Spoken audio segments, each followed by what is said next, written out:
So the first video I put up was kind of vague. Didn't really have a lot of very specific information.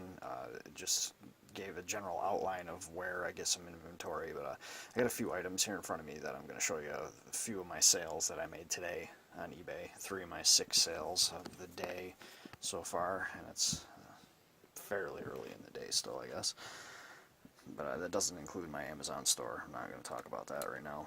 But so I have in front of me, I have an 8-track sound design radio and a couple of things that I've already packed. So here I have this 8-track sound design stereo that I got actually on Craigslist for free. I sold it for $25 today. I only had that up for a couple of weeks. That went pretty fast. And then in this box here I have a ZZ Top vinyl record that I sold for $5. I got that with, I have hundreds of records. I actually got them at an auction for like, I think $21 I paid for like, I don't know, a couple hundred, 200, 250 records or something. There was a lot in there. I sold one for $5, and I've sold a whole bunch of other ones for more than that. And here I have a pair of pants that I paid $1/4 for. So I got the records at an online auction.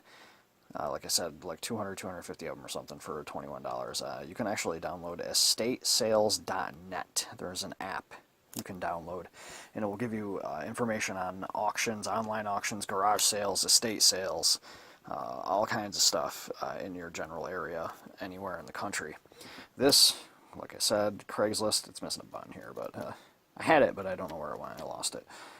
But whatever. I only partially tested it, so that's why I sold it so cheap. So I put that in the, make sure you be very descriptive. I made sure I put that in the description on eBay, that it was only partially tested. It turned on, the buttons, you know, come in and out, but that's it. I didn't do any other testing. That was it. So I only sold it for $25. So, you know, the record was in good condition. You try to get good pictures. If it had light scratches or whatever, be very descriptive. And then the pants were in actually excellent condition. There were no stains and anything like that, no stitching issues. So that's a few of the items and where I got them from. Alright, so here are the 3 items all packed up and ready to be picked up by USPS tomorrow. They will come, as long as you have at least one priority package going out, they will actually pick them up from your house during your regularly scheduled mail drop-off, which is super convenient and it saves a lot of time. So I chose these 3 packages to show you for a reason out of all my sales today. So this is the pants, and it's going via first class. Anything under 16 ounces or 1 pound can be shipped via first class mail and is usually cheaper than almost everything. So it will cost a lot less. And then we have underneath the record, which goes via media mail. Actually, any movie, music, book, software, things of that nature can be shipped via media mail, and it's a lot cheaper. Like this weighs, you know, a couple pounds, and it only costs $3 and change to ship it. So, which is really good, because shipping things is expensive. You have to get a general idea of how much it costs to ship things when you want to sell things on eBay, because it can cost a lot, depending on the weight and size of your item. So media mail, like I said, is anything books, music, movie, software related.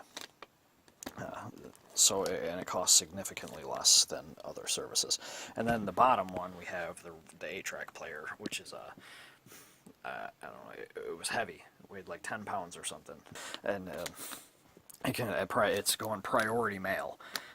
You can also have Parcel Select, which is a little slower than priority mail. Priority mail is usually 1 to 3 day shipping time, and Parcel Select is 2 to 8 days, or 2 to 7 days, or 2 to 9 days. I think it's 2 to 9 actually. But either way, it's going to cost you less to ship priority mail almost always because of eBay's contract with USPS. You get a discount in shipping, but shipping things priority can range anywhere from $7 to $60. If you have, you know, a big 3-foot suitcase that weighs 15 pounds, it can cost you upwards of like $30 to ship it. If you're shipping, say, from Massachusetts, where I live, to California, it can cost a lot. So get to know that. When you create an eBay listing, you can just play with it, change the weight and dimensions, and see approximately how much it's going to cost to ship that particular item. So that's the main three shipping options that most people are going to be using are priority on the bottom, which was the big heavier item, media mail for the record, and first class for the pants. A lot of pants you can't, because like a heavy pair of jeans is going to weigh slightly over a pound, and you're going to be forced to ship it via priority. So alright, so over here I have a few basic items that you're going to need to get started. I mean, you don't really need this, which is a Scotty peeler, but it's extremely helpful for peeling off labels. You just scrape off labels and it'll save your fingernails. They're like $5 and change for a pack of 3 on Amazon. Super useful. I recommend getting them. A knife, to cut everything. But it's super handy. You can get a pack of 3 of them, like the littler ones at the Dollar Tree. And then tape. You're going to need tape. You can get, if you're on a tight budget, you can get small rolls, much smaller than this. The same tape, but less tape on it for $1 at the Dollar Tree to start off. I order it by the case, by 36 rolls at a time. It costs like, I don't know, it's less than $1 a roll if you buy it by the case. So I buy it 36 rolls at a time.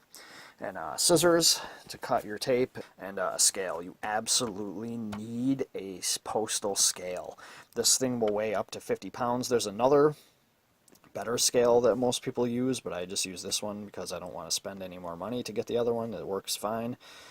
But there's a scale that has a wire coming off it, and it will show you like the weight over here instead of here. If you have like a big box, that's gonna cover the whole thing so you can't see it. Just look around and see which scale, but you need it. You're going to need a scale because you have to know how much your items weigh. Now, and when you weigh your item, okay, say you have a pair of pants and it weighs a pound, you also have to factor in the shipping materials that you're going to use to ship it. If your pair of pants weighs a pound, and if you mail it in a poly mailer like I did with these pants, you don't have to add any extra weight because it weighs less than an ounce. The poly mailer doesn't weigh hardly anything. But if you're going to put something in a box, you also have to think how much the box weighs. Does the box weigh 4 ounces? Does the box weigh 10 ounces? Because you have to factor that into on top of how much the pants weighs, and that's how much you're going to get charged for when you ship it. You have to think about these things. You have to know them. You have to get familiar. You have to familiarize yourself with how much the Postal Service charges to ship things. You're also going to need boxes. You can get boxes for free from just about any chain store, Dollar General, Dollar Tree, Walmart, Target. They'll all give you free boxes if you just go ask, or you call there and they'll tell you to come when the stockers are doing their job or whatever, to come get some boxes. You get them for free. But the Postal Service will also give you free boxes, but only for Priority Mail and Priority Mail Express. So you can order them right online, they deliver them right to your house for nothing. But they're only for priority services, but they're really convenient. I order them all the time and I use them a lot. They have various sizes. Poly mailers, I order a couple hundred at a time. They're pretty cheap as well. Packing paper, I get rolls of the brown packing paper. It's a 900-foot roll. I recommend getting it. It's like $40 or $42, or depending on where you get it. It's around $40 for a 900 feet of brown packing paper. But if you don't have the money to spend on it, you can also use the newspaper that you get every day or every week, or ask your friends and family to save their newspapers, and bubble wrap. I order bubble wrap 750 feet at a rip. It's cheap. You can go to Walmart.com and get it for like $27 for 750 feet of bubble wrap. And it's perforated every 12 inches. It's super convenient. You don't really need it, but it's highly recommended because it will save your items from being damaged, because the Postal Service is not always nice to your boxes.